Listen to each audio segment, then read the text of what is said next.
नमस्कार बहिणींनो, महाराष्ट्रातील तमाम अंगणवाडी सेविका आणि मदतनीसताईंना गुरुजन चॅनलचा सप्रेम नमस्कार आहे.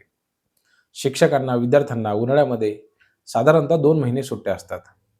अंगणवाडी सेविकांना सुद्धा पूर्व प्राथमिक शिक्षण हे विद्यार्थ्यांना द्यावं लागतं. यासोबतच द्यावा लागतो पोषण आहार.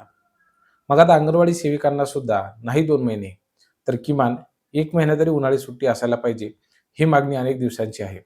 आणि या मागणीच्या संदर्भामध्ये एक अत्यंत महत्त्वाचं पत्र हे बहिणींनो लिहिलं गेलेलं आहे. हे पत्र कुणी लिहिलेलं आहे, कुणाला लिहिलेलं आहे आणि ही मागणी पूर्ण होण्याची किती शक्यता आहे, याबद्दल आपण सर्वजण विस्तृतपणे या व्हिडिओच्या माध्यमातून माहिती जाणून घेण्याचा प्रयत्न करणार आहोत. खरं पाहिलं तर अंगणवाडी सेविकाताई आणि मदतनीसताईंना त्यांना ही हक्काची 1 महिन्याची रजा ही मिळायलाच पाहिजे. परंतु आपणा सर्वांना एक गोष्ट लक्षात येत आहे, की अनेक दिवसांपासूनची ही मागणी असून देखील अंगणवाडी सेविकांना का माहिती, परंतु ही मागणी अद्याप देखील पूर्ण झालेली नाहीये. या मागणीच्या संदर्भाने जे अत्यंत महत्त्वाचं पत्र हे लिहिण्यात आलेलं आहे, हे पत्र आता मी तुम्हाला वाचून दाखवणार आहे. महाराष्ट्र राज्य अंगणवाडी कर्मचारी समन्वय समिती यांच्या माध्यमातून हे पत्र लिहिण्यात आलेलं आहे. या पत्रामध्ये असं म्हणण्यात आलेलं आहे, की राज्यामधील अंगणवाडी कर्मचाऱ्यांना उन्हाळी सुट्टी सरसकट 1 महिना पूर्ण पगारी अर्थात भर पगारी लागू करण्याबाबत.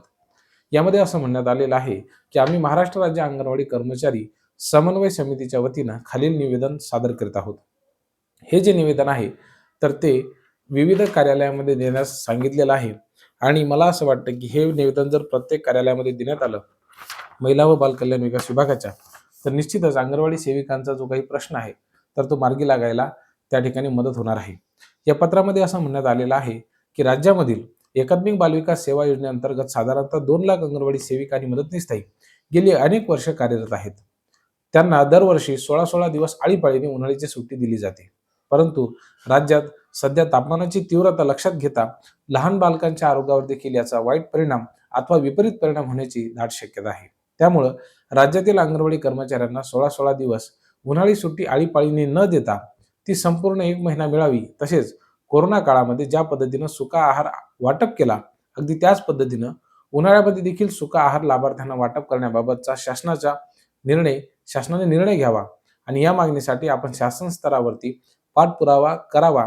तसेच ही मागणी सविस्तर म्हणजे हिला मागणी पूर्ण व्हावी या संदर्भामध्ये सविस्तर भेट आणि चर्चा घडून यावी, अशा पद्धतीमध्ये पत्र हे माननीय एकनाथरावजी शिंदे साहेब यांच्यासोबत चर्चा करावी. त्यासाठी शिष्टमंडळ पाठवण्यात यावी आणि या शिष्टमंडळाची भेट घेण्यात यावी. शिष्टमंडळाची भेट घेण्यात येऊन त्या ठिकाणी आदरणीय शिंदे साहेब यांच्या उपस्थितीमध्ये, त्यांच्या मार्गदर्शनामध्ये, त्यांच्या सल्ल्यानुसार अंगणवाडी सेविका आणि मदतनीसताईंना 1 महिन्याची भरपगारी रजा देण्यात यावी. अशा पद्धतीची अत्यंत महत्त्वाची मागणी ही महाराष्ट्र राज्य अंगणवाडी कर्मचारी समन्वय समितीच्या माध्यमातून करण्यात आलेली आहे. आता ही मागणी पूर्ण होण्याची त्या ठिकाणी दाट शक्यता आहे.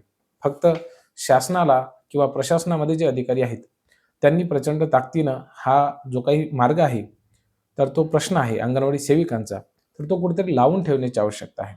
अंगणवाडी सेविका आपल्या सर्वांना माहिती आहेत, की खूप तळमळीनं वर्षभर काम करत असतात.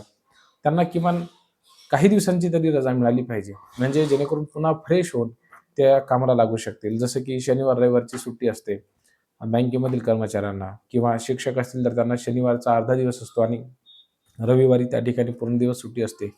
म्हणजे तो जो वेळ असतो तो, त्यामुळे ते रिफ्रेश होऊन पुन्हा एकदा कामावरती ताजेतवाने होऊन जाऊ शकतात. आता तशाच पद्धतीने अंगणवाडी सेविका वर्षभर किंवा मदतनीसताई असेल तर ते पूर्व प्राथमिक शिक्षण देण्याचं काम असेल, आहार पुरवठा